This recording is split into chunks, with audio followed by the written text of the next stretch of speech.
यह एक ऐसे बादशाह की कहानी है जिसके महल में सोने के फर्श थे, मगर दिल में नरम मिट्टी जैसी विनम्रता, जिसकी जुबान पर अधिकार के बजाय दुआ और हाथ में तलवार से पहले इंसाफ था।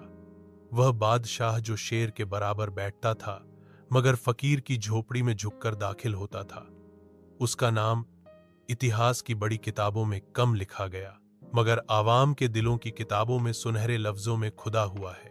लोग उसे रहमदिल बादशाह के नाम से जानते हैं। वह एक छोटी सी रियासत का बादशाह था जिसका महल दरिया चनाब के किनारे वाक़ था।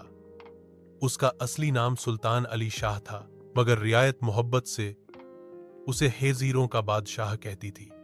वह दिन के वक्त तहबी के साथ बैठता, लोगों के मुद में सुनता और रात को दरवेशों के साथ चुपचाप बैठकर अल्लाह के इक्र में मशरू हो जाता। न कोई दरबान नहीं, प्रोटोकॉल नहीं, अहंकार नहीं। बादशाह था, मगर जैसे एक आम किसान हो।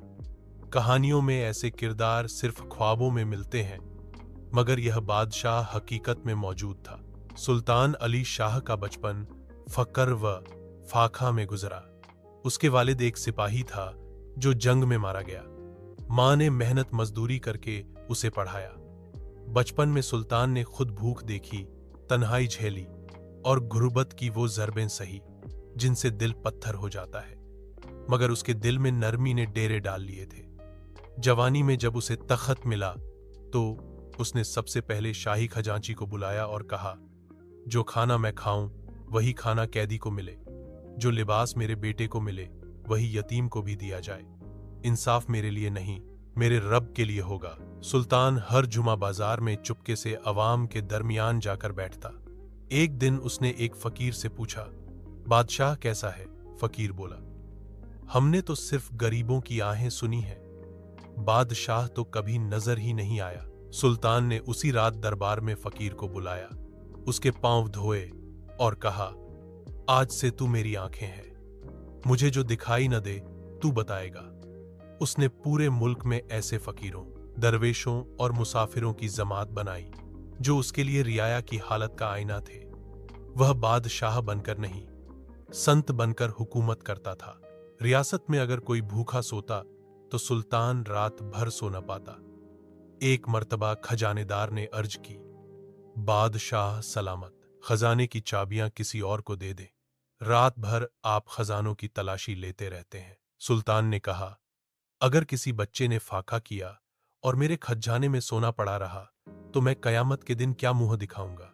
यह वही दौर था जब रियाया ने दरवाजों पर ताले लगाने छोड़ दिए थे और चोरों ने माफी मांगकर मजदूरी शुरू कर दी थी। सुल्तान का अदल इतना बेमिसाल था कि दुश्मन रियासतों के कासिद उसके फैसले लिखकर अपने राजाओं को भेजते हैं ताकि वे भी सीखें। एक दिन शहर में एक अनोखा मुकदमा आया। एक औरत अपने शौहर की लाश लेकर दरबार आई और रो रो कर कहा कि एक अमीर जमींदार के बेटे ने मेरे शौहर को मारा है। वह कहती है कि हम गरीब हैं, कोई कुछ नहीं बिगाड़ सकता। दरबारी खामोश हो गए। वजीर ने हिचकिचा कर कहा, बादशाह सलामत, वह खानदान बहुत प्रभावशाली है, क्या सोचकर फैसला करें? सुल्तान अली शाह कुर्सी से उठे, तलवार निकाली और कहा, अगर मेरा बेटा भी कातिल निकले तो भी तलवार झिझकेगी नहीं। उन्होंने उसी समय जमींदार के बेटे को गिरफ्तार करवाया और काजी की मौजूदगी में मुकदमा चलाया।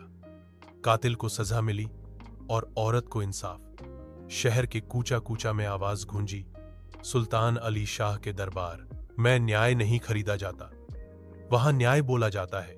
मुझे खेद है, लेकिन मुझे कोई इनपुट टेक्स्ट नहीं मिला जिसका मुझे अनुवाद करना है। कृपया मुझे अनुवाद करने के लिए टेक्स्ट प्रदान करें। बादशाह की शोहरत दूर दूर तक फैलने लगी। दुश्मन रियासतों ने खौफ में समझौते किए, मगर सुल्तान ने कभी जंग को फौकियत न दी। वह कहता था, जो जंग तलवार से रुके वह दोबारा उठ सकती है, मगर जो जंग इंसाफ से खत्म हो वह दिलों में दफन हो जाती है। एक बार दुश्मन सल्तनत ने लश्करकशी की धमकी दी तो सुल्तान ने एक खत लिखा, जिस मेरे पास केवल 2 पंक्तियां थीं, हम तलवार चलाना जानते हैं, लेकिन अगर आपको न्याय चाहिए तो हमारे राज्य का द्वार खुला है। अगर आप अन्याय चाहते हैं तो जान लें कि हमारे सैनिक मौत से नहीं डरते। इसी खत के साथ सुल्तान ने 500 अशरफियां, 5 घोड़े और एक कहुरान पाक दुश्मन बादशाह को भेजा। पैगाम यह था, अगर अमन चाहते हो तो यह कबूल करो, वरना मैदान हमारा और अल्लाह हमारा मददगार। वह दुश्मन जिसने हमले का इरादा किया था, सुल्तान के हुस्न, अखलाक, हिकमत और दिलेरी से इतना मुतासिर हुआ कि खदुत सुलह के लिए आया और दोनों बादशाहों के बीच ऐसी दोस्ती हुई जो नस्लों तक कायम रही।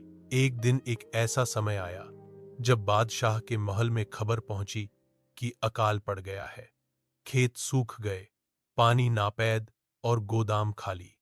सुल्तान ने ऐलान किया कि दरबार में खाना बंद, जश्न बंद और दरबारी खर्चे खत्म।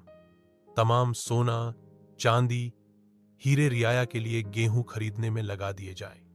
जब वजीर ने पूछा, अगर खजाना खत्म हो गया तो सल्तनत कैसे चलेगी?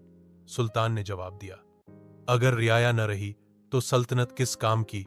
उसी अकाल के दौरान सुल्तान रोज खुद खिचड़ी पकाता और लोगों में बांटता। उसका बेटा जो वारिस था, भूखा प्यासा लोगों के साथ खड़ा रहता। सुल्तान ने प्रशिक्षण ऐसा दिया था कि शहजादे और किसान में अंतर नजर न आता। एक दिन एक अंधा फकीर ने सुल्तान को पहचान लिया और रोते हुए कहा, हे बादशाह, हमने तख्त को इबादत बनते देखा। हमने पहली बार किसी बादशाह की गली में पांव के निशान देखे। सुल्तान अली शाह का शासनकाल 30 साल तक रहा। जब उसकी मृत्यु का समय निकट आया तो उसने कहा, मुझे किसी महल में दफन न किया जाए। शहर के बाहर एक पुरानी मस्जिद के साथ, जहां मैं बचपन में पढ़ने जाता था, मुझे वहां दफन करना। मेरे सिरहाने मेरी चादर रख देना जिससे मैं सोता था, ताकि लोग जान सकें कि एक बादशाह भी मैं गरीबी में जा सकता हूं।